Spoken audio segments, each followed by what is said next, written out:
Hola, buenas noches a todos los que nos están viendo en Zoom y también a los que se unen a nosotros por Facebook Live. Esta es la sesión académica general mensual de la Sociedad Mexicana de Trasplantes.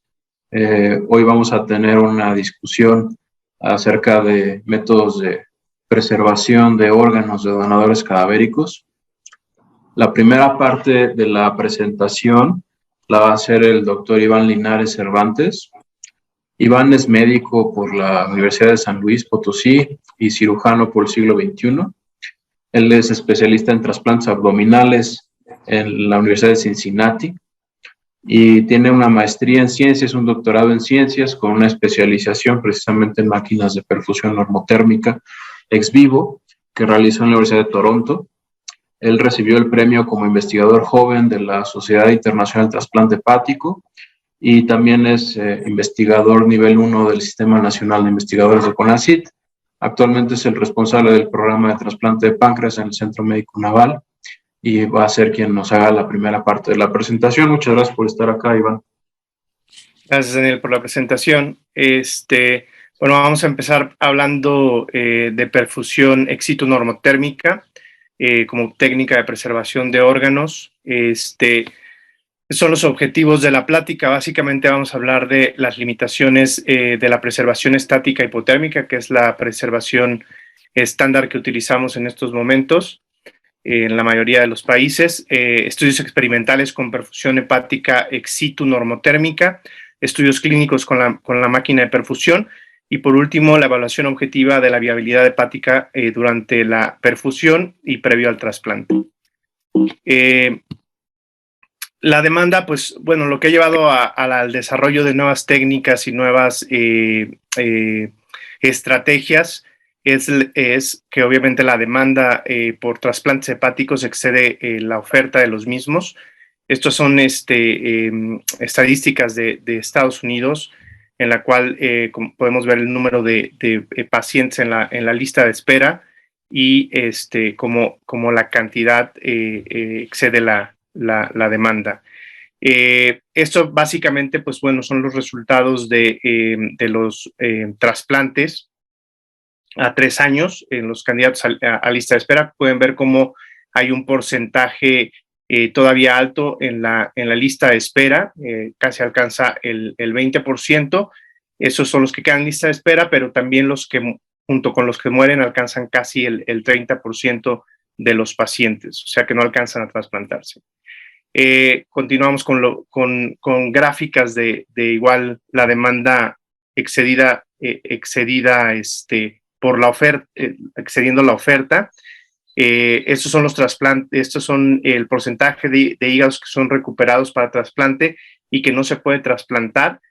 Obviamente dentro de estos entran hígados que, bueno, por sus características, ya sea por esteatosis, por tiempo de isquemia o por logística, se tienen que desechar y que no se utilizan para trasplante.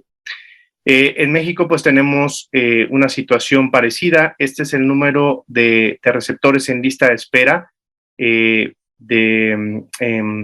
Son estadísticas del Senatra. Vemos cómo existe para el 2019 317 pacientes en lista de espera y como vemos, obviamente ahorita con los números antes de la pandemia, vemos como los números de trasplante hepático pues no alcanzan el nivel de los pacientes en lista de espera y pues obviamente esto conlleva a mortalidad. Las estrategias para incrementar el número de injertos para trasplante y disminuir la mortalidad en lista de espera, pues bueno, ha variado desde hígados con esteatosis, los cuales se ha tratado de utilizar, ahora se ha extendido un poco más y obviamente con esta prevalencia de obesidad en el mundo, pues bueno, esto es algo que vamos a encontrar con más frecuencia.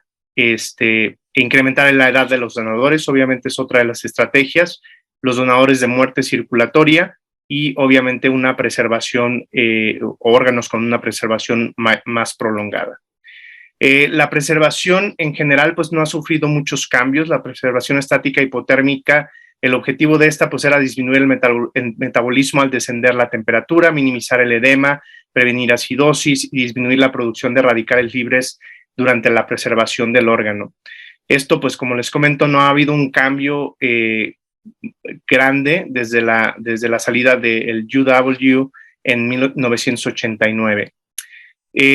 Preservación estática hipotérmica, pues tiene sus pros y tiene sus contras. Los pros, pues bueno, es algo fácil de realizar, tiene bajo costo, es realmente efectivo para buenos órganos. En general, pues si se preserva un órgano de 19, 20 años, 21, son órganos buenos en un paciente sin antecedentes, pues obviamente va a tolerar una isquemia prolongada.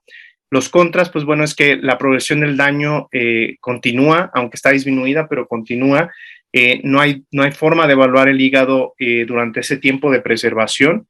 No hay forma de repararlo en caso de que sea un hígado que no tenga unas características tan ideales. Es mal tolerado en hígados que son marginales, obviamente, o hígados grasos, hígados de pacientes añosos, obviamente no es tan bien tolerado, y da pie a un corto tiempo de preservación solamente. Las limitaciones de la estrategia de protección durante la hipotermia, pues es un tiempo limitado para intervención en el órgano preservado. Las intervenciones que se hacen en el donador en general, o sea, si hiciéramos intervenciones antes de procurar los órganos, pues afectarían todos los órganos, entonces no habría forma de hacer una intervención dirigida. El enfriamiento del hígado en general, pues disminuye el metabolismo, lo cual limita obviamente la actividad de cualquier medicamento, cualquier intervención, células, si quieren meter intervenciones que requieran la actividad de la célula, pues no va a ser posible, ¿no? Entonces, aquí viene la pregunta de cuál sería la técnica de preservación óptima.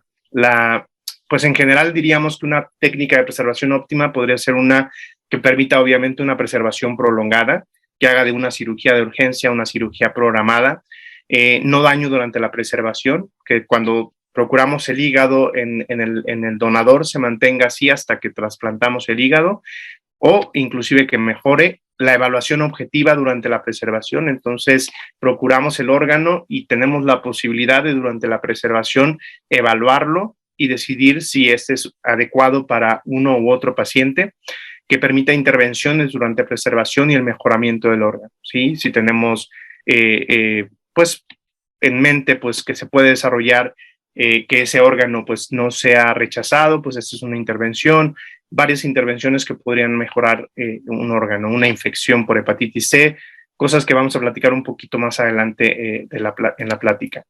Entonces, con este concepto salió la perfusión hepática ex situ normotérmica. Estudios preclínicos, pues este no es un concepto nuevo realmente, esto se hizo desde los años 60. La limitación que tuvo en ese momento, se utilizaba igual normotermia, pero la limitación que tuvo fue la ingeniería, la tubería, los tubos cubiertos con heparina en ese tiempo no existían, también la tubería pues alguna era de metal, las soluciones no eran tan buenas. Todo esto limitó obviamente la preservación normotérmica. La bomba era centrífuga y la bomba era como un roller pump, pero no era centrífuga como la que actualmente se utiliza, lo cual limitaba la duración de la perfusión y obviamente mayor fallo del órgano. Entonces, por eso se hizo se cambió hacia una perfusión estática que era más fácil de desarrollar. Retomando lo de la perfusión ex situ normotérmica como alternativa de preservación, pues esto es un estudio del año 2000 prácticamente, lo empezaron a estudiar, lo retomaron al final de los 90s, principios del 2000 y pues prácticamente usaron el mismo concepto. Ellos usaron paquetes globulares, esto fue en Oxford, paquetes globulares más un coloide, nutrición con aminoácidos y glucosa, un vasodilatador que tenía sentido para la arteria, el ácido taurocólico para aumentar la producción de bilis, utilizaban heparina para evitar la coagulación del sistema e insulina para promover la parte trófica hacia el hígado.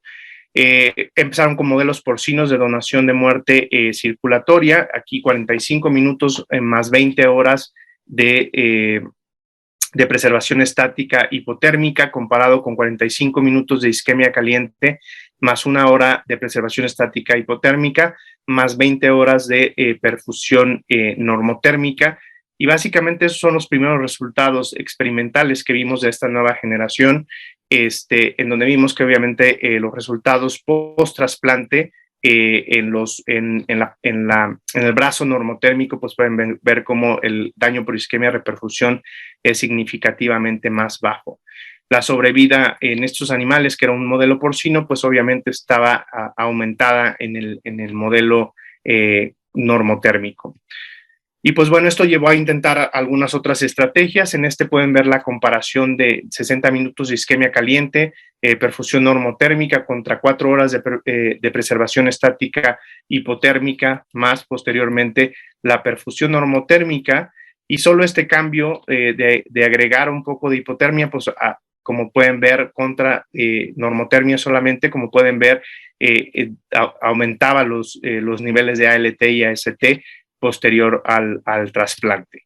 La producción de bilis estaba disminuida en el sistema de preservación estática hipotérmica comparado con la normotermia, y el ácido hialurónico, que es un medidor del metabolismo endotelial, básicamente nos demostraba que obviamente el grupo de la preservación estática hipotérmica tenía menos metabolismo del ácido hialurónico, con niveles mucho más altos comparado con la perfusión normotérmica. Y bueno, esto llevó a otros estudios, obviamente ya teniendo un sistema establecido y una máquina que funcionaba, pues bueno, ahora se entró un poquito más a los detalles, ¿no? En este estudio de laboratorio de Toronto, pues básicamente lo que hicimos era evaluar vasodilatadores. Comparamos estos vasodilatadores, verapamil, epoprostenol y VQ123, y básicamente lo que encontramos son marcadores de perfusión, el cual el VQ123 nos demostró un poquito más de perfusión. Esto correlacionó con los niveles de AST significativamente más bajos, al igual que esto es durante la perfusión y posterior al trasplante. Entonces, parte de estas estrategias para encontrar el setting más adecuado para la perfusión, pues llevó a también encontrar o comparar las soluciones de preservación. En este caso, nosotros comparamos el Gelofusing contra la solución de STIN, que básicamente es albúmina más Dextran, y simulando un poquito mejor o más fisiológico la presión oncótica de la sangre. Y entonces comparamos, hicimos este modelo de sobrevida, de 3 días de sobrevida posterior al trasplante. Hicimos una preservación estática de aproximadamente 2 horas, más la perfusión normotérmica, y posteriormente 30 minutos antes de trasplantar el órgano. Y básicamente lo que encontramos es una disminución significativa de los niveles de AST y una sobrevida mayor en el grupo de albúmina más Gelofusing. Esto llevó pues obviamente a los estudios clínicos. El primer estudio clínico básicamente es un estudio que es de seguridad. Básicamente lo que hacen es con esta máquina que ya es de un estudio clínico, evaluar si hay una repercusión de usar estos dispositivos contra una técnica estándar, ¿no? Y entonces el Safety Study básicamente lo que comparó es preservación normotérmica contra preservación estática hipotérmica. Más o menos, como pueden ver, es el mismo tiempo de preservación, un poquito más prolongado para la perfusión normotérmica, y lo que encontró pues fue una reducción en el pico de AST comparado con la preservación hipotérmica. No diferencia realmente en estudios clínicos. De nuevo, aquí pues eran órganos estándar, y básicamente lo que querían comparar o encontrar es si la técnica era segura. Nosotros pues hicimos la misma comparación para poder desarrollarlo esto básicamente en Norteamérica, y esto fue la misma técnica. Se comparó la normotermia contra un grupo control de preservación estática hipotérmica. Aquí utilizamos ya DCDs y donadores de muerte cerebral. combinados. Básicamente, pues bueno, los datos eran similares y lo único que encontramos pues, fue disminución de nuevo de la AST y ALT, pero sin diferencias significativas en la estancia, en las complicaciones mayores después de la cirugía y la pérdida del injerto. Básicamente son pruebas de seguridad. Aquí esto llevó a la realización, obviamente, ya que sabemos que el dispositivo es seguro, pues se puede utilizar en un estudio aleatorizado. Este es un estudio multicéntrico que hicieron en Europa y básicamente lo que compararon fueron 121 perfusiones normotérmicas contra 101 preservaciones estáticas en frío, y lo que pueden encontrar es básicamente diferencias significativas o lo que llama más la atención es el tiempo de preservación. Desde aquí pueden ver cómo existen una diferencia significativa en el tiempo de preservación, 700 contra 400 minutos, y también llamaba la atención el uso de más órganos con mayor esteatosis en el grupo de normotermia comparado con la preservación estática. Obviamente hay mayor posibilidad de declinar órganos en el grupo de preservación estática en frío comparado con la normotermia. Aquí, como pueden ver, una disminución significativa del pico de AST posterior al trasplante comparado con la preservación estática en frío. Y lo que les comentaba, esto llama bastante la atención, que el descarte o el declinar los órganos para trasplante fue significativamente más bajo en el grupo de normotermia comparado con la preservación en frío. Obviamente la disfunción temprana del injerto correlacionó con los picos de AST y fue significativamente menor en el grupo de normotermia. Este estudio es otro estudio aleatorizado más reciente. Este es con el uso de otra máquina que se llama OCS y básicamente evalúan dos brazos, 151 con perfusión normotérmica OCS contra 142. Esta es la máquina que ellos utilizan. La diferencia de esta máquina es que es la perfusión de la arteria es pulsátil comparado con la anterior, que es una perfusión continua, y básicamente pues ellos lo que tratan de simular es lo más fisiológico a la perfusión en el cuerpo, en los humanos, básicamente.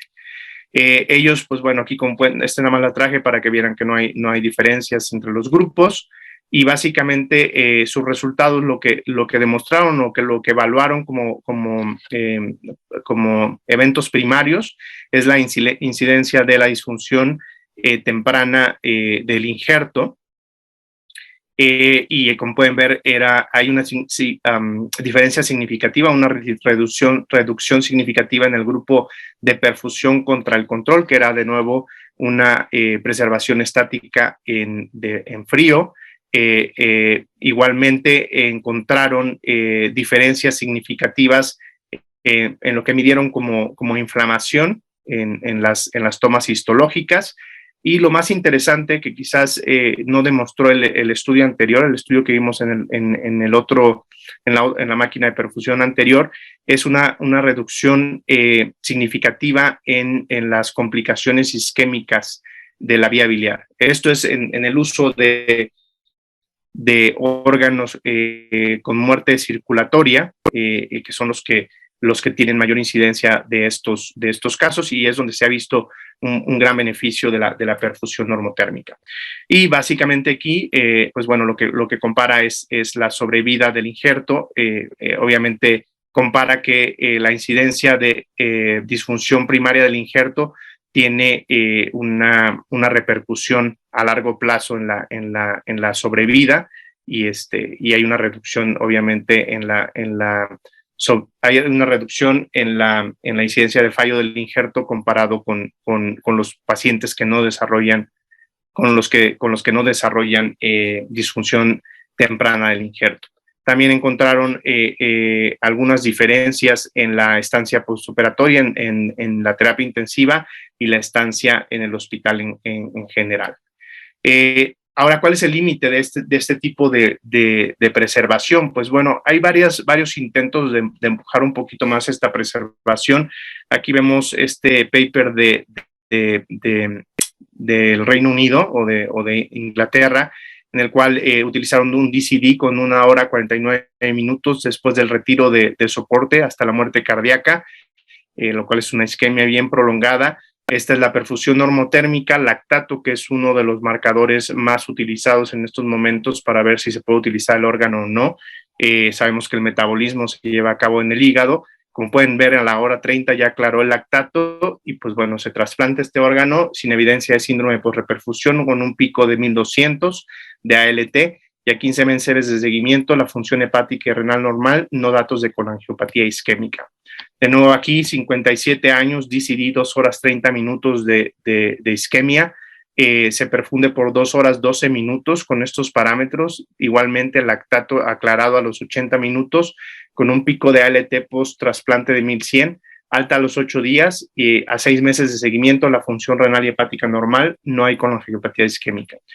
De nuevo, estos son órganos declinados. Estos básicamente estamos diciendo que estos órganos iban a la basura. 6 hígados rechazados, DCDs, rechazados por la isquemia caliente prolongada. Los donadores de muerte cerebral rechazados por las PFHs alteradas. La mediana hospitalización fue 10 días con un pico de ALT de 1300, sin disfunción temprana del injerto y no con angiopatía isquémica a 7 meses de seguimiento.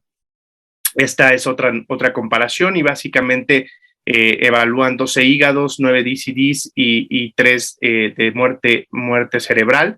Encontraron 2 órganos que desarrollaron con la angiopatía isquémica, lo cual correlacionó con el pH de la bilis, pH de 6.9 en este que desarrolló con la angiopatía y pH de 7.2 que nos llevará a platicar un poquito adelante de la importancia de la evaluación de la bilis durante la perfusión. Aquí hubo un órgano con disfunción primaria del injerto que durante la perfusión demostró esta elevación de la ALT y este hígado con esteatosis que fue trasplantado sin complicaciones. ¿Qué otras cosas se han evaluado? Pues bueno, la pregunta es ¿hasta dónde podemos llegar en tiempo de preservación?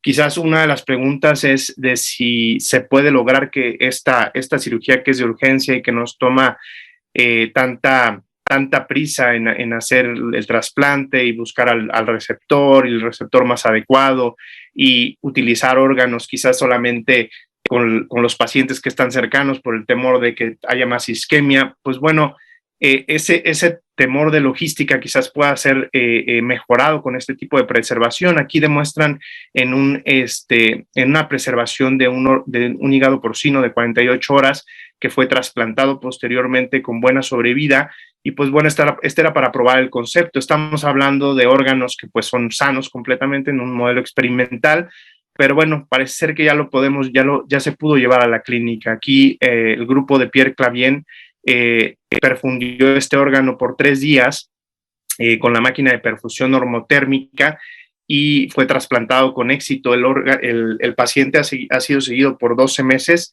sin complicaciones, fue dado de alta en 10 días. Entonces, parece ser que es posible. Obviamente hay que evaluarlo órgano por órgano y las máquinas y los dispositivos tendrán sus características específicas que se pudieran adaptar a otras máquinas o inclusive mejorar las mismas que ya existen. El otro concepto que se está probando en la parte experimental es los hígados grasos. Parece ser que la obesidad en general en el mundo no va disminuyendo. Entonces cada vez vamos a tener más órganos grasos que vamos a procurar y en el objetivo de no declinar órganos, pues bueno, este paper básicamente lo que evaluó es con un componente que llevaba varios mecanismos para disminuir la grasa en el hígado, una perfusión de 48 horas, ellos demostraron o refieren que disminuyó un 50% el nivel de esteatosis en estos hígados. Entonces, esa es otra área de evaluar. Y por último, quería hablar un poco de la viabilidad hepática, o sea, hacerlo objetivo, cómo podemos evaluar que estos órganos van a ser viables después del trasplante. Pues ha habido durante estos estudios la evaluación de varias variables. En este paper de Watson y colaboradores, básicamente lo que sugieren ellos es que la bilis o los que se asociaron con un trasplante de estas perfusiones normotérmicas, los que se asociaron con un trasplante exitoso, fueron las siguientes variables: una bilis o un pH máximo de 7.5, la bilis o la glucosa, la concentración de glucosa en bilis menor de 3 o mayor de 10, la diferencia mayor de 10 o menor de 10 comparado con la de la perfusión, con el nivel de glucosa de la perfusión.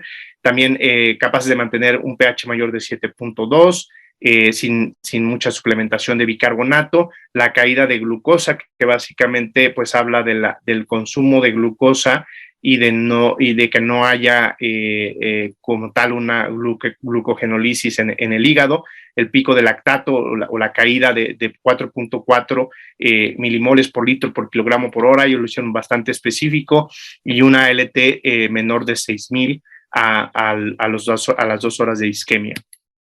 Esto lo llevamos, o durante el tiempo que estuvimos en laboratorio, nosotros evaluamos también otros datos predictores, y hicimos un modelo en el cual comparamos un modelo porcino de muerte cerebral y DCDs con diferentes tiempos de isquemia, 30 minutos, los grupos eran de 5, 30 minutos sobrevivieron los 5, 70 minutos sobrevivieron los 5, y de los DCDs de 120 minutos solamente sobrevivieron 2 y 5 murieron. Aquí extendimos el número para demostrar el concepto de disfunción del injerto. La sobrevida era de 3 días en este modelo.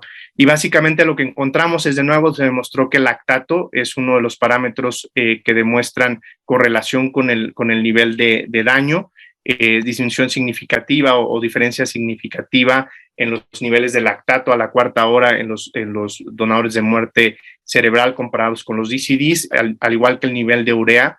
La producción de urea en los órganos que son más sanos, pues fueron los que fueron de muerte cerebral, evidentemente. Nosotros también comparamos el ratio de bilis contra suero en lo que respecta a glucosa, y esto también nos dio una diferencia significativa cuando los comparamos, y obviamente correlacionó con el daño por isquemia, siendo mejor o siendo más bajo en los órganos que eran de muerte cerebral. Y bueno, determinamos que estos parámetros de viabilidad hepática eran los que nosotros sugeríamos como marcadores de un trasplante hepático exitoso.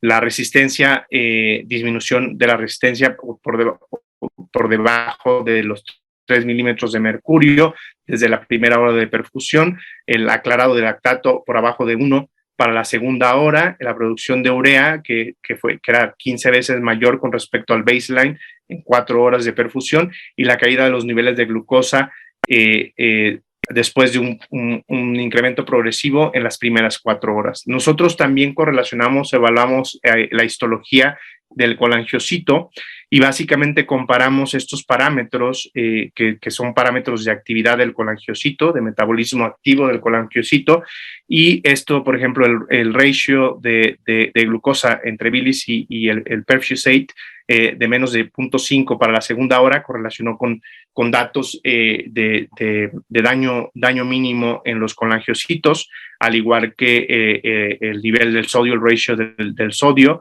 y del potasio para la segunda hora. Entonces, estos son datos que podríamos utilizar en predecir qué órganos pudieran desarrollar posteriormente colangiopatía isquémica, y ya sea lidiar con esa complicación o evitar usarla en un paciente que quizás no tolere muchas intervenciones a largo plazo. De este nuevo estudio aleatorizado del que estamos hablando previamente, que fue el del OCS, básicamente utilizaron el lactato, como les platicaba.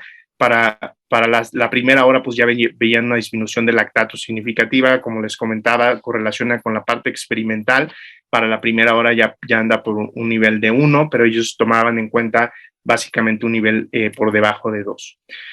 Entonces, ¿qué pasa con esta técnica? Pues básicamente lo que va a pasar en el futuro, o bueno, esa es una opinión personal, es va a tener que haber un balance entre los costos y el beneficio que provocan estos pacientes. Si hay disminución en la estancia posoperatoria, si vamos a disminuir los ingresos de estos pacientes cirróticos, si la estancia posterior en UCI va a ser menor, si también vamos a poder utilizar más órganos y declinar menos, quizás vaya a haber un equilibrio. Obviamente hay un incremento en los costos de la preservación. La logística es complicada, tienes que tener gente entrenada que pueda hacer esto. La posibilidad del fallo de la máquina siempre va a existir. El incremento en tiempo de procuración específico para ponerlo en la máquina y conectarlo y todo va a ser mayor, obviamente, llevando a más tiempo. Quizás esto en algún momento llegue a que un perfusionista esté capacitado para conectarlo después de la procuración sin ningún problema, o hacerlo tan fácil que cualquier persona lo pueda conectar.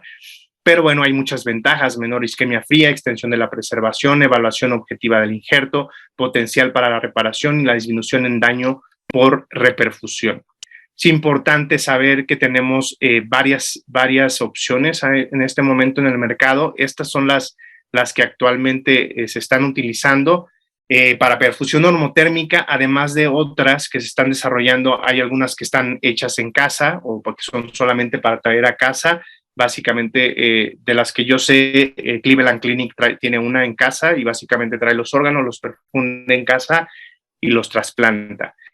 Este concepto también está probado, o sea, transportar el órgano con perfusión, con preservación estática hipotérmica, posteriormente perfundirlo en casa y saber si el órgano es bueno para trasplante. Eso se puede hacer sin ningún problema. Y ahora el otro concepto que está en boga es la perfusión normotérmica regional. Es básicamente el uso de un sistema ECMO que va a mantener el órgano perfundido desde que está en el donador. Esta intervención es más frecuente en España, en el cual ellos tienen básicamente la opción de poner cánulas desde que el paciente llega al servicio de urgencias. Y esto obviamente mantiene los órganos mejor perfundidos por mayor tiempo y evitando estos periodos de isquemia en el donador. Y la otra opción es la perfusión hipotérmica, que bueno, es una opción muy buena también. Obviamente aquí tiene la ventaja de que no se utiliza paquetes globulares y sangre y todo esto, y que si la máquina falla, pues está en una solución de preservación. Entonces, cada una tiene su ventaja y desventaja. Habrá que adaptarlo al centro y al país en el cual se pueda utilizar y las ventajas que dé en cada uno de estos lugares. Igual les agradezco la invitación. Aquí les dejo mis datos. Si tienen alguna pregunta, alguna sugerencia, alguna duda, algo que quieran de información, con todo gusto los puedo apoyar. Muchas gracias, Iván, por la presentación. Yo creo que vamos a dejar preguntas y comentarios al final. Vamos a presentar a nuestra segunda oradora, que va a ser Carrie Di Marcio. Carrie, en este momento, es CEO de la empresa Biomed Innovations.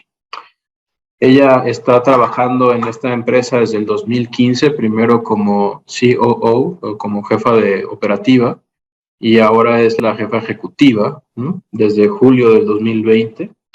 Ella obtuvo un reconocimiento del gobierno federal en Estados Unidos por el desarrollo de ventiladores especiales durante la pandemia de COVID. Y de hecho consiguió un estatus de licencia por la FDA para este tipo de ventiladores durante la pandemia, que seguramente salvó muchas vidas. Ella trabaja en varios estudios con la Universidad de Duke, en Durham, en Carolina del Norte, porque ellos tienen un laboratorio para perfusión de órganos ex vivo.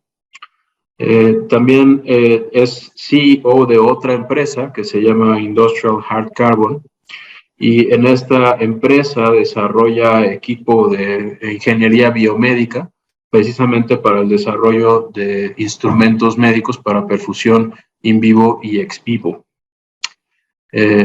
Nos da mucho gusto tener a Carrie con nosotros y vemos con mucho gusto su presentación. Y al final también vamos a tener una sesión de preguntas y respuestas. Muchas gracias, Carrie, por estar con nosotros.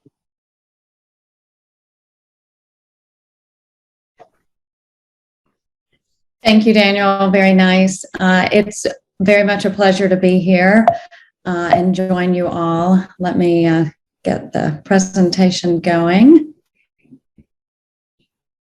So tonight I want to speak on following Yvonne's wonderful presentation explaining preservation and the values. I want to speak about tools for preservation that Biomed Innovations has been focused on over the course of 10 plus years. And the exciting part that through our studies and through what we've done over these years are introducing and bringing the first organ bank to the market. So BMI has focused in our experts in organ perfusion and preservation. We started this out by knowing that the market was in a space where there were various platforms that were available, but they were all focused to one organ. And so there was a platform dedicated to one organ. BMI is in development, and what we have focused on is bringing the cost curve down to use these devices, also enabling the access for multiple organs to be able to be perfused on the same platform that would enable ease of use and less training for the users. As we talk about these platforms, we've been in the research space, like I said, for over 10 years, focusing on the biopharma group and enabling all organs and tissue on our platform to be perfused, preserved through multiple tests and studies. So we started with CavesWave. Our focus and where we began to realize we had an opportunity was our patented CavesWave technology that mimics the in vivo cardiovascular heartbeat. So this proven technology has allowed us to perform many pharmacodynamic research studies that would enable the opportunity to understand and learn how drug therapy is affecting organs. Through this platform, we have the ability to customize ex vivo cardio-emulating waveforms that will mimic the in vivo environment.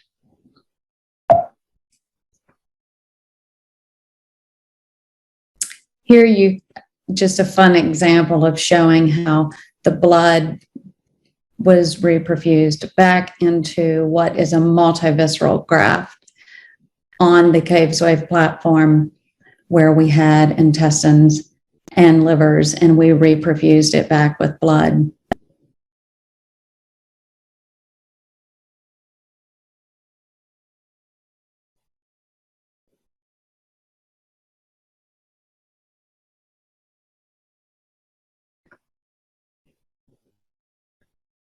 So as we worked on this CavesWave platform and continued to study and watch the market and bring these devices to the market so that they can be used, like I said, and not be cost prohibitive, we have moved from a lab-based research platform to developing and bringing what we call the organ bank. We have the organ bank in a mobile unit platform, and all of the organs, currently we're focused to bring kidney first, but all lower abdominal organs, and we will move into the other organs, will all work and be able to be perfused on these same platforms due to our patented cardio-emulated waveform that we can manipulate and customize the pressures and the flows for these organs. We also have developed a perfusion fluid. This perfusion fluid is where we are enabling room temperature perfusion to take place. This slows the metabolism down and allows the organ to be able to be managed and use the therapies if need be. and it doesn't require red blood cells. So this has been very successful for us. We're completing our auto transplant with kidneys now and showing great results. With this fluid, you can also reduce and add red blood cells if you choose to run in the normothermic range. So on this device, we will have a one-time use cradle that will be manipulated so that you can take one or two sections out in order to be able to stabilize the kidney, versus if you have a liver, you just take the section out and you will be able to then hold the liver or an intestine, if you will. We are bringing data subscription model to enable the information to be able to be seen, so that whenever we're measuring certain markers on the device, it will be edge to cloud and bring that data directly to a tablet and iPhone into the app form, so that all stakeholders, users, surgeons can see the activity and the viability of the organ while it's in transit or while it's on the organ bank in a stationary space.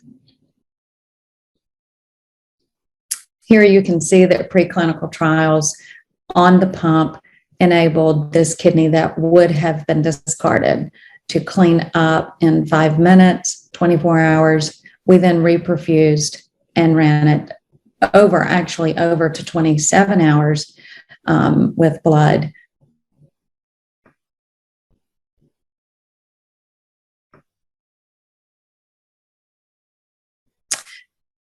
So we're excited to bring a solution to this market where we know that it is difficult. It's difficult to use these platforms and find the labor force and the personnel that's trained and knows how to use the platforms.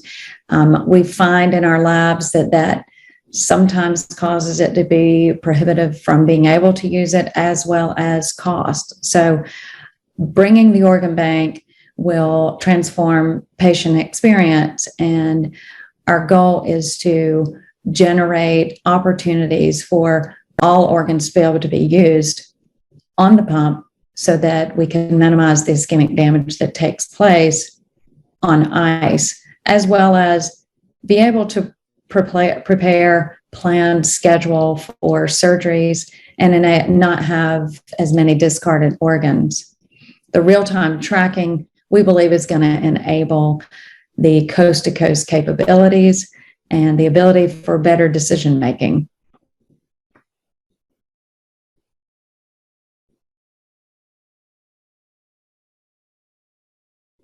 So while we have continued to focus on what we want to bring to the market and what the market needs to enable the use of these platforms, we continue to use this platform to support regenerative medicine in various studies, including xenotransplantation. We have supported the xenographic kidneys so that they can reperfuse with blood and see the outcomes, as well as the team using our CABESWave platform. We're able to manipulate and work and design and set up a study for any type of research platform, even normothermic for perfusion for lungs, where we designed a negative pressure ventilation. Here you'll see where we enabled one of our partners at Duquesne. We were running and allowed her to validate oxygen nanocarriers to see that the structure of these nanocarriers adapted to machine perfusion. At this point, we were able to allow her to see that oxygen was delivered throughout the entire organ or limb, and this is to enable oxygen delivery when we face, in our situation, shortage of blood already. So I spoke briefly about the Perfusate, and I want to highlight that the DVOL solution is used and able to be used in a subnorm perfusion environment. This is acellular. We are introducing oxygen to this perfusion fluid.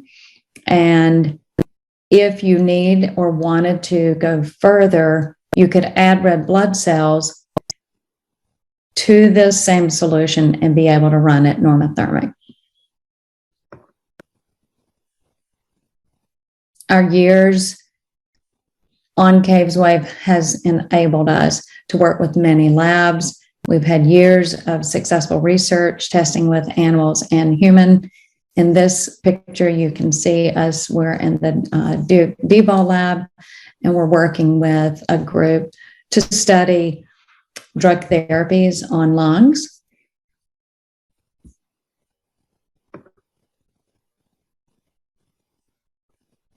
To give a bit of example on engineering process for where we are, this was started out as our first prototype, and then we moved in as we were focused on having the multi-role so all organs could operate. This moved from a single circuit with a kidney, we moved to the dual circuit, and then we moved into dual circuit and now have dialysis to enable that long preservation time up to 7 days.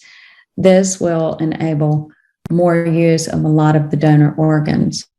Here's just a quick video of negative pressure ventilation on the device for a lung study that we're currently working with.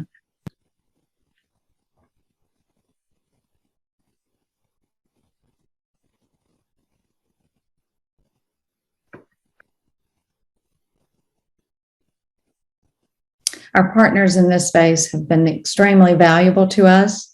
They've enabled us the opportunity to learn how and what makes a difference in preservation.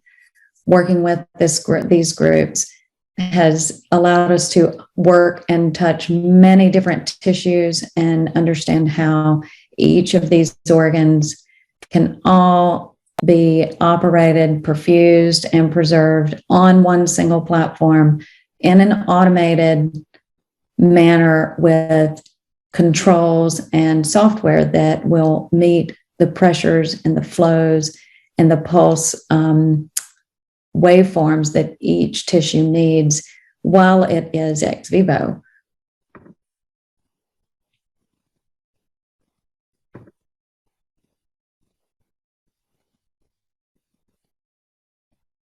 We do look forward to bringing the organ bank to the space that we do believe that through our unique advantages, we will be able to offer this platform a lot less expensive than what currently is being faced, as well as the ease of use being one platform for all organs with automation, with dialysis if need be, and enabling to go from static cold storage to room temperature. And if needed, you could use blood cells and move to the normothermic. However the organ needs, this platform enables that customization.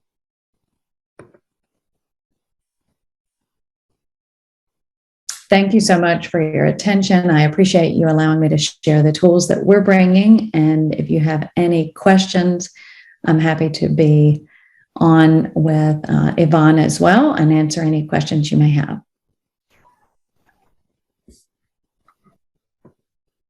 Muchas gracias, Carrie, por tu presentación.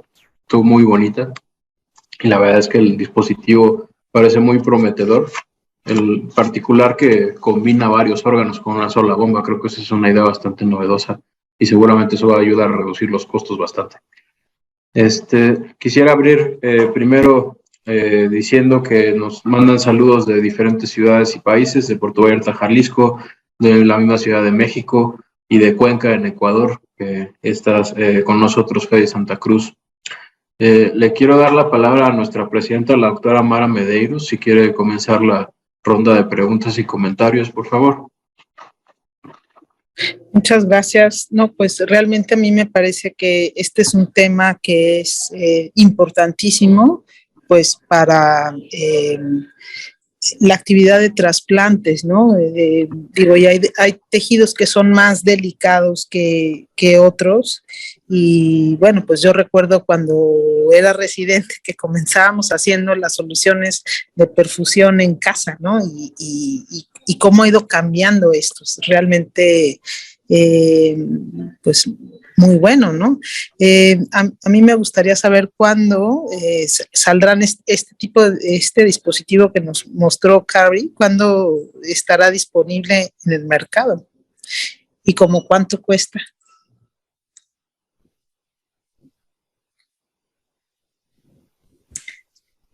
So thank you for that.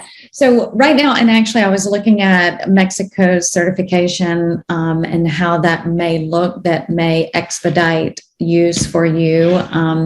But currently we are in process with FDA focusing on a 510K predicate, which they anticipate 11 months for approval, which would be approval or clearance for kidney first, which then we would bring on liver immediately right behind it. In the US, FDA looks at a single organ for that designation, and then we would go to the next. Our plan right now and where we're looking is for kidney first. At the same time, once we met, I began looking into Mexico and what certifications would require, and we are prepared to do a parallel path for you because we do see this being a very cost-effective option. And the cost, what we're looking at right now is an opportunity for a rental style model where this way we will stay involved, we can support, we can update with software. So it would be somewhere in the range of 10 to 20,000 rental, depending. So it depends on how you would want to use it, if it was per session. So we're working through that, but absolutely thinking that the disposable sets, you would be looking at getting your disposable sets that you would be able to use. Some of the markets are like 70,000. Our disposable set should be around 5,000. Thank you very much. Mm-hmm. I don't see questions from the audience, Daniel. Sí hay varias, ¿no? Es que las he ido contestando y así. Hay saludos desde Perú también, que están con nosotros. Araceli Cisneros quiere felicitarlos a los dos, tanto a Iván como a Carrie, por la presentación. Les envía un reconocimiento por su trabajo. Y espera que podamos tener una aplicación de acuerdo a lo que permitan los costos en nuestro país de estos dispositivos. Está segura que esto va a cambiar la forma en la que hacemos trasplantes. Para Iván, yo tengo un par de preguntas y después otra para Carrie, dependiendo de cómo vayan las preguntas aquí en el foro. Enrique Olivares dice: felicidades a los ponentes, extraordinarias presentaciones. Entiendo que en Canadá el porcentaje de rechazos o declinaciones antes de estos trabajos sobre perfusión ex vivo era de 15%. ¿A cuánto podría bajar este porcentaje con la perfusión ex vivo normotérmica? Esto aumentaría el número de órganos y podría disminuir la mortalidad en la lista de espera.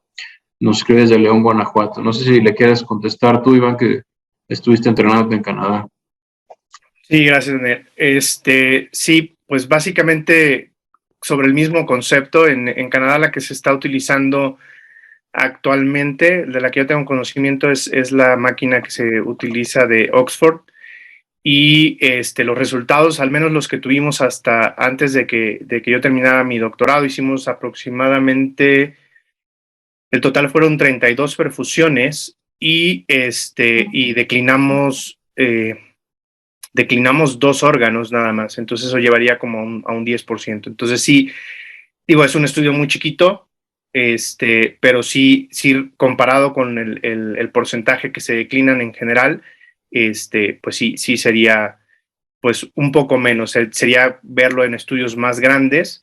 La parte de los rechazos, la verdad es que esa parte no hay evidencia que haya disminución en el porcentaje de rechazos.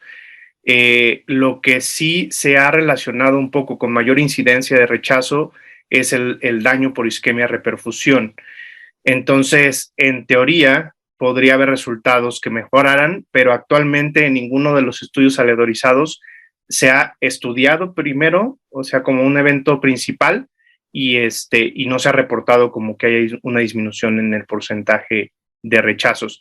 Pero sí abre la posibilidad de hacer intervenciones para disminuir el rechazo, sobre todo en riñón. Entonces, eso es lo que da posibilidad a largo plazo, ¿no? Sí, yo creo que Enrique se refería más al descarte de órganos y por eso dice rechazos o declinaciones, pero sí, el punto es muy bueno. Para Iván también, en varios estudios utilizan como objetivo principal o secundario la presencia de disfunción temprana del injerto, early allograft dysfunction, pero cuando recordamos la definición de ese evento, dice que se presente uno o más de 3 eventos en los primeros 7 días post-trasplante. El primero es AST de más de 2000 en cualquier momento de los primeros 7 días.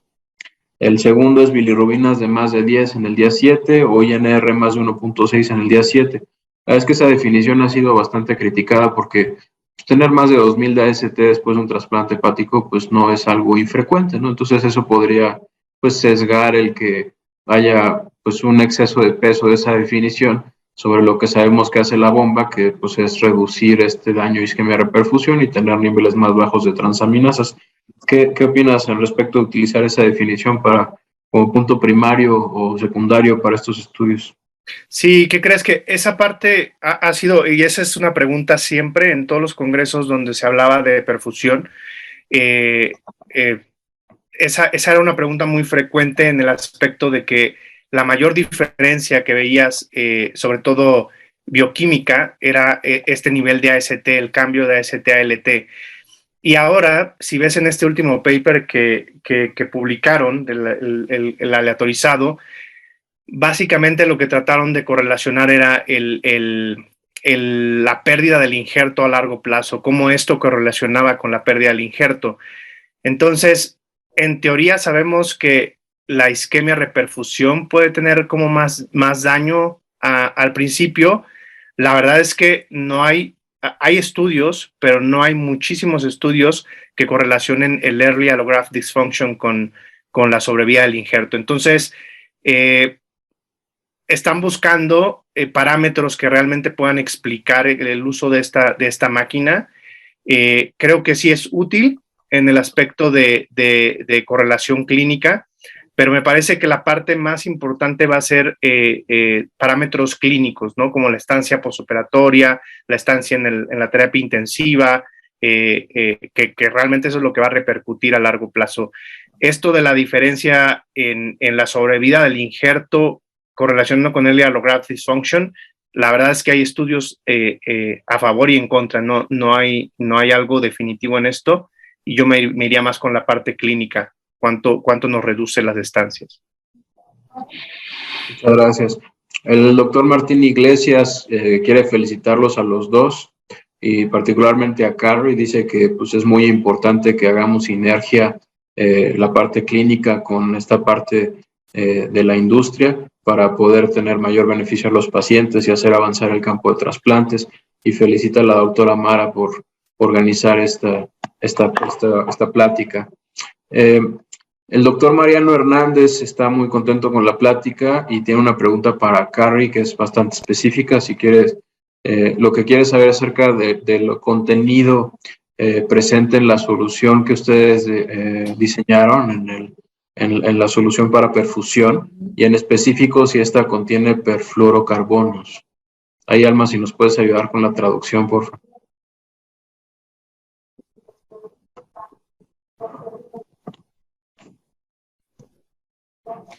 So no, I can tell you the DVOL solution does not pertain perfluorocarbons. It is just it provides nutrients, sodium, just the basic nutrients that's needed. And then we are also able to, we introduce oxygen into the fluid. So it's continually oxygenated at a sub norm acellular perfusate that's held under proprietary trade secret, but provides the nutrients needed to support the pressures that the organ needs. And so that does not come with any PFCs or any oxygen carrier. Muchas gracias, Carrie. El doctor Marco Covarrubias y Esther Jaime también los saludan y los felicitan por su presentación. Hay dos preguntas del público y otras tantas que yo quisiera hacer, pero pues vamos a empezar con las del público. Enrique Olivares pregunta que cuál parece ser la reducción y qué tan consistente es la reducción en el porcentaje de esteatosis comparado con la perfusión hipotérmica estática, ¿no? Qué tan consistente es para ver si eso cambiaría los criterios de aceptación o descarte de los hígados si se va a someter a perfusión normotérmica. Si quieres contestar tú, Iván. Sí, no sé si lo tengo claro. Parece que él está hablando de perfusión hipotérmica, ¿cierto? Pues creo que lo que quiere saber es la diferencia del método estándar en el punto de corte de esteatosis con qué tanto puede reducir ese grado de esteatosis la perfusión normotérmica y qué tanto va a modificar nuestro punto de corte para decidir utilizar un órgano o no. Sí. Mira, de lo que se utiliza en Estados Unidos en general, así como estándar, son 30%, regularmente menor del 30% para la mayoría de los centros, ¿no? Y de ahí pues escogerás tu receptor para que puedas utilizarlo en receptores específicos que pudieran tolerar esta isquemia reperfusión en los hígados grasos. De la perfusión normotérmica como tal, todo lo que hay de reducción de la esteatosis es experimental. Ninguna de las máquinas ha demostrado reducir esteatosis y todo es experimental, y lo experimental es básicamente porque los medicamentos que se utilizan o que se han utilizado también son un poco agresivos. Entonces, realmente, por ejemplo, el estudio que les enseñé el estudio porcino, ese estudio porcino fue un estudio solamente de perfusión y no un trasplante. Entonces, habría que ver si después de esa intervención ellos elaboraron algún estudio, que la verdad es que no he visto reportado, en donde se trasplantó el órgano y el porcino sobrevivió. De la perfusión hipotérmica, me gustaría hablar un poquito porque ellos, por alguna razón que todavía no encuentran explicación y que parece ser relacionada a la inflamación, han tenido mejores resultados con hígados con mayor esteatosis. Hay un reporte, también es del grupo de Pierre Clavien, en el cual utilizaron órganos de hasta 40% de esteatosis, teniendo resultados a largo plazo buenos, y ellos también mencionan disminución de la colangiopatía isquémica. Ellos no tienen un aleatorizado grande, pero seguramente lo sacarán pronto y estará interesante ver esa evaluación, porque los hígados que usaron con porcentaje alto de esteatosis fue mucho mayor que el que se ha utilizado en los hígados con perfusión normotérmica. Quién sabe, eso va a estar complejo porque hacen poquitos trasplantes al año allá en Zurich y ellos mismos ya no utilizan el HOPE, ya están utilizando más la perfusión normotérmica, ¿no? Sí. Pero ese es otro punto interesante. Alejandra Cicero, pues les da las gracias por sus ponencias. Dice que la tecnología es increíble y que pues acondicionar a esto en México parece que va a tomar un poco de tiempo, pero trae un punto que me parece muy importante para Carrie. En México no hay OPOs, no hay organizaciones de procuración de órganos, ¿no? Y la verdad es que el dispositivo que está presentando Carrie, pues a mí se me antoja que es como ideal que esté en la OPO más que en un hospital, porque pareciera que pues va dirigido a todos los órganos y no necesariamente todos los órganos de un donante se van a utilizar en un hospital, ¿no? Sino que podría estar planeado para ellos, ¿no? Entonces, ¿cuál es la colaboración o cómo están trabajando con las OPOs planteando el funcionamiento de este dispositivo allá en Estados Unidos? So, as you know, in the U.S., the OPOs are required to take recovery of all the organs. So, we work with the OPOs in the sense of providing them access to having the organ bank. This enables them they will be able to store the organs and hold organs that they know are viable for transplant, and allow them more time to place them with the recipient. The mobile unit enables that to continue perfusing and preserving within transit and enable a coast-to-coast capabilities. So, for instance, in Mexico, if you don't have an OPO governing body, and I'm assuming you're able to recover and transplant within your own hospital system, you could utilize an organ bank with multiple organs, which could be a stationary platform. The purpose of that is you may have a donor that has a good liver and 2 good kidneys, but you don't have time you don't have your recipient ready. This enables you to put them on the bank, and the bank that has multiple compartments can adjust with the correct physiomimetic waveforms and automated programs from one user screen. So you can preserve and hold them in the bank on site, and or you've got the single organ bank that can be mobile that could hold any of them to go from one place or the other. So it could be used that way within your facility, where in the US, the mobile unit enables OPOs to go collect, put them on the device, and get them to the next location. What we have seen is the difficulty in the size of some of these machines, the difficulty in the machines being different for each organ.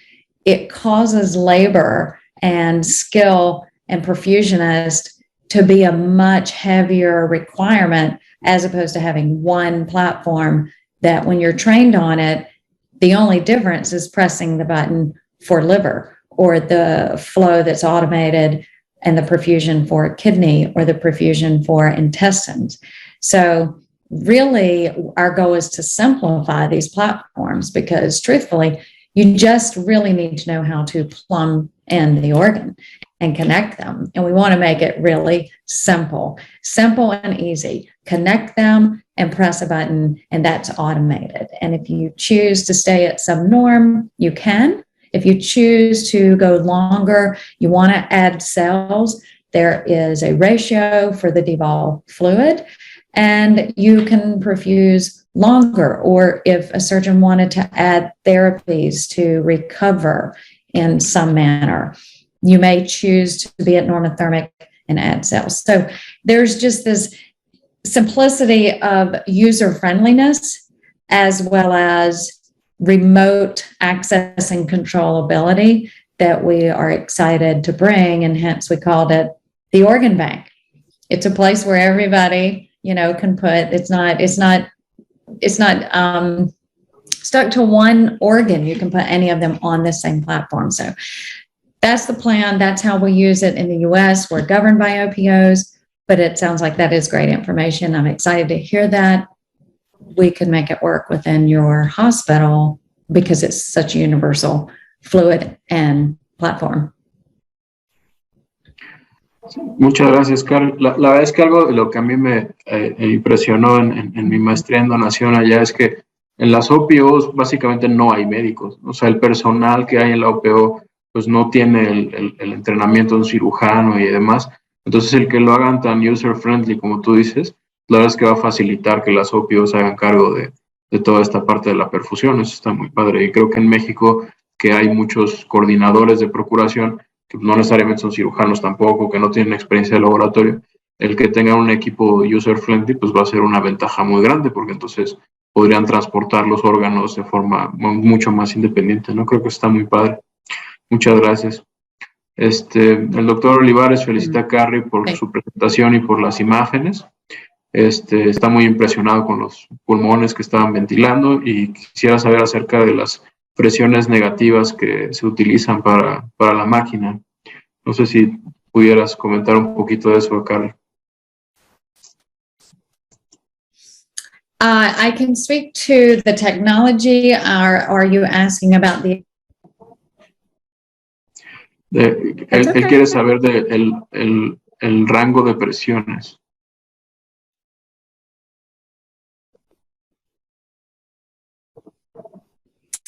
You know, I do, but it depends on the pressure ranges that we're operating. You can operate at any typical ventilation mode or range.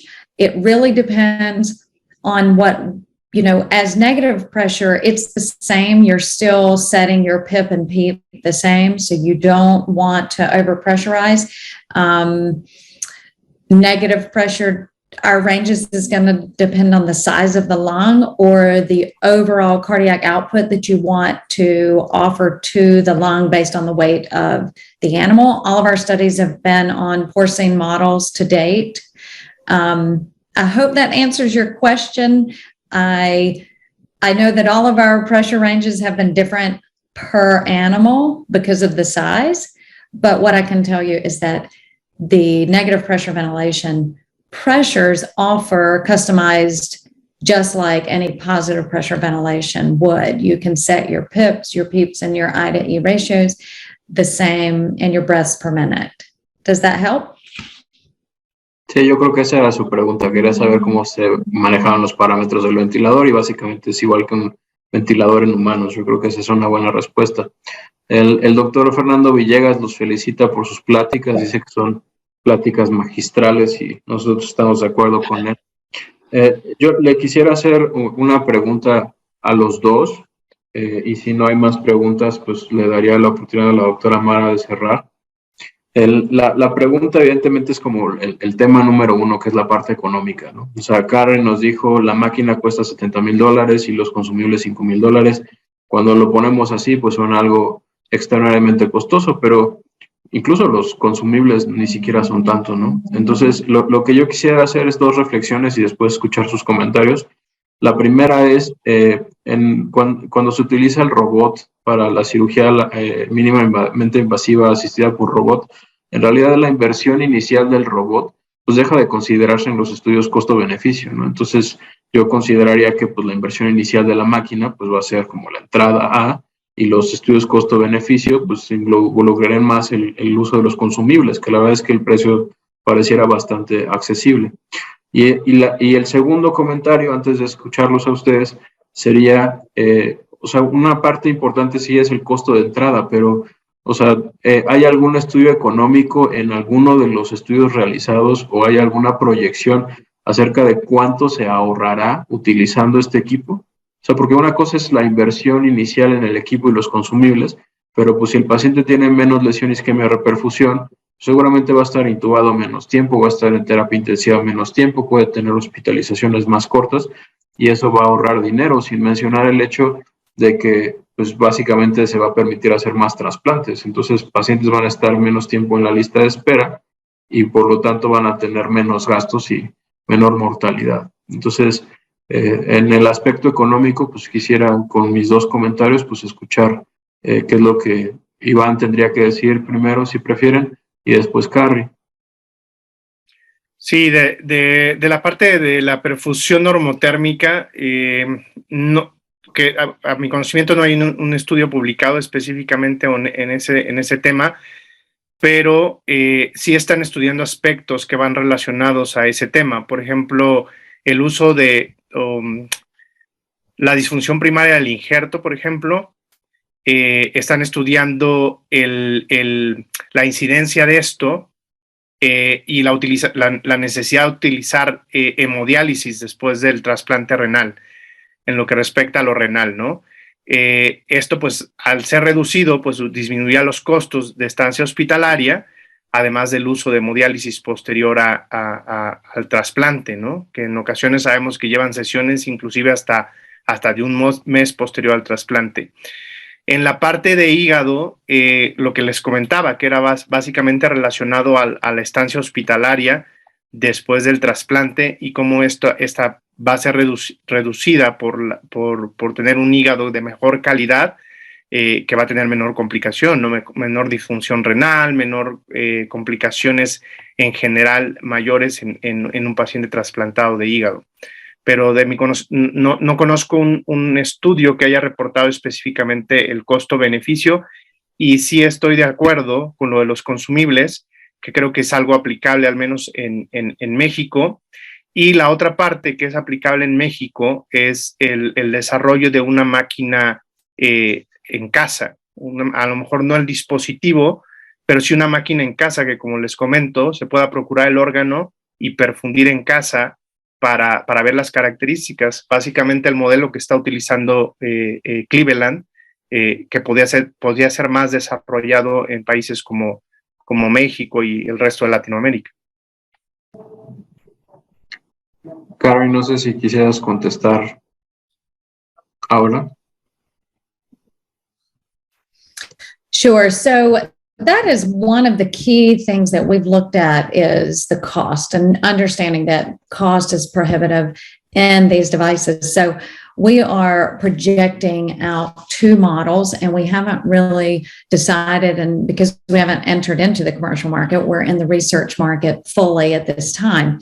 But what we have are 2 models designed, one for purchase or one-time purchase of the device, and then consumables and disposables, which would be the perfusate and the organ cradle that allows you, that's your sterile pack.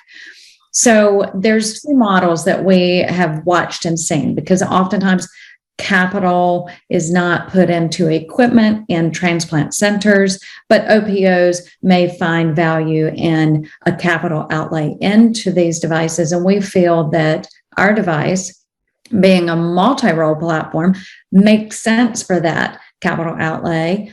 But there's also times, because then eventually your investment would get paid off and you would get the return on that investment, and then you would just have for disposables and consumables.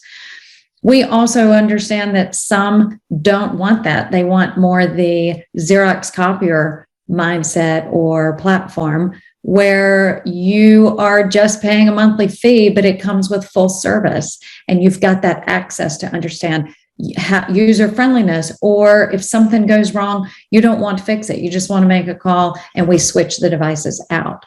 So I don't know of a study of the cost benefits of using them, but just in real time, if you can increase the number of organs that are currently being discarded and not used for transplant, then you immediately know that there's a benefit to using them.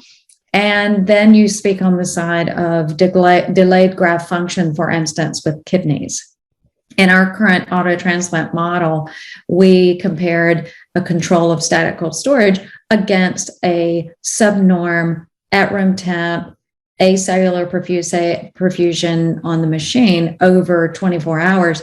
And the pig was already urinating before he was off the table. So we saw the 2 differences, knowing that then that patient is going to go home early. That patient is not going to have that delayed graft function. So there's savings there for the hospitals and so forth.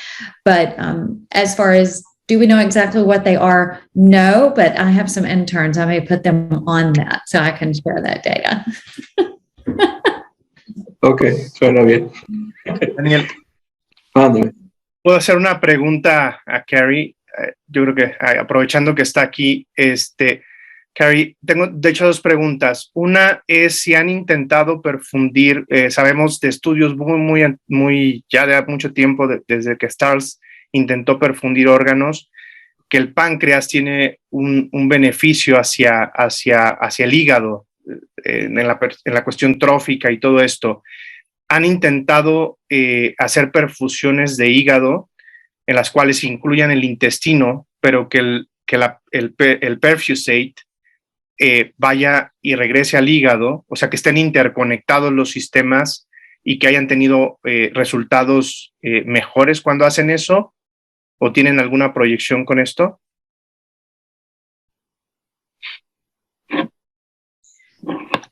So we have began working with that. I had actually a video. You saw the multivis graft where it was together.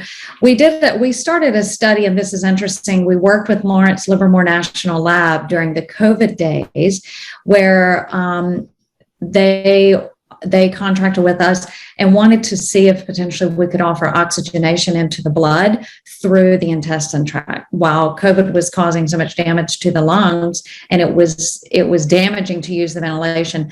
So we did have the multivis graft that we perfused, and you saw us reperfused it with blood. We didn't get to the next study yet to look at what you're asking for, but it is very possible because we had success with the multivis. So it is capable of putting that on our CavesWave device, which is much larger, to do those studies. And that's why we will stay in the research space, is to be able to be in these innovative spaces where we can learn what we don't know in an ex vivo model.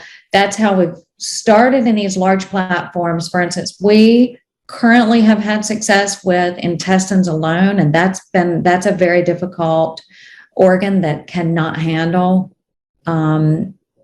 warm ischemic time for any length of time at all. So we've been able to perfuse, and we're using with Debol solution, but due to that organ, we are adding red blood cells. And then we're dialyzing. So we have the dialysis on the circuit. So no, yes and no. Yes, we've done the multivis, and yes, we've started thinking on that, but the study ended once we completed what we were trying to achieve, which basically did not indicate that we would be able to produce enough oxygen through the intestine in order to replace. We called it the GI lung study. We were going to turn the GI tract into the lungs, which was really an awesome study. We did have successive transfer of oxygen, but then the funds ran out with Lawrence Livermore National Lab. So we do have access to this, and if you're interested in that, I think it could potentially be a wonderful collaboration together. And I know Dr. Barbas would be thrilled to do something like this in his lab as well. I mean, that's what we're doing now. So. Gracias, Carrie. Y la segunda pregunta es, ¿la máquina que diseñaron puede volar o es solamente para estar en las OPOs o en los hospitales? So the final iteration, the ones that you see there are not flight ready, but our final commercialization that we've designed in 3D model, and then we're working with contract manufacturers. Yes, it will be fly ready. It's going to be able to be in flight.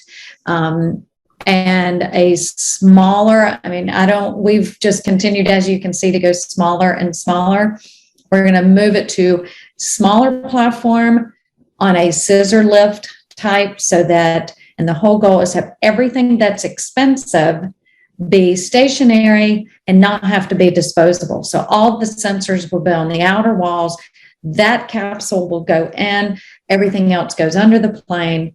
And that's how we're able to keep the disposables and the disposable kit for each organ down in cost, because we're keeping all expensive sensors and various components out of that. So it's a quick connect, and we're not wasting anything. We're really wanting everyone's we want them financially able to do this, because our goal is to save lives, drive down the cost curve, and enable this to be, a world-enabling technology in all countries. Gracias. Gracias, Carrie. Muchas gracias, Iván. Le quisiera dar la palabra a la doctora Mara, para que si tiene dudas, preguntas o comentarios finales nos pueda ayudar a hacer el cierre. Muchas gracias. Bueno, en realidad a mí me parece un tema fascinante y realmente es un campo que ha ido evolucionando. Esta posibilidad de tener todos los órganos en una maletita y hacer un banco de órganos y que los equipos de trasplante se prepare al paciente, descanse el cirujano si hay escasos cirujanos. Es realmente algo muy, muy valioso y que yo creo que cuando se calculen los costos hay que también poner eso en juego, ¿no? Porque pues eso cuesta, ¿no? Y pues nada más agradecer tanto a Iván como a Carrie de estas excelentes presentaciones y agradecer a todos su presencia hoy aquí. Veo que hay una última pregunta. Sí, pero creo que ya la contestaron, ¿verdad? ¿Alguna experiencia con perfusión en páncreas? Que fue más o menos lo que preguntó Iván previamente, ¿verdad? Sí. Realmente, rápidamente, ahorita, de hecho, hay una doctora cirujano mexicana, la doctora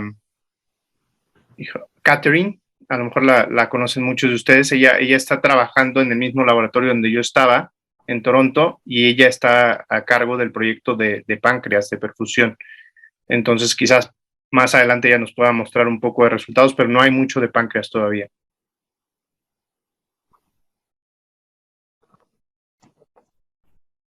No sé si Carrie pueda compartirnos en el chat o que nosotros después les compartamos en la página, pues los detalles de esta presentación, ¿verdad?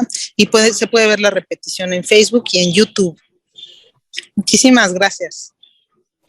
Muchas gracias a todos. Gracias, Carrie. Gracias, Iván. Gracias, Mara, Sandra, Alma. Muchas gracias. Gracias a todos los que estuvieron con nosotros.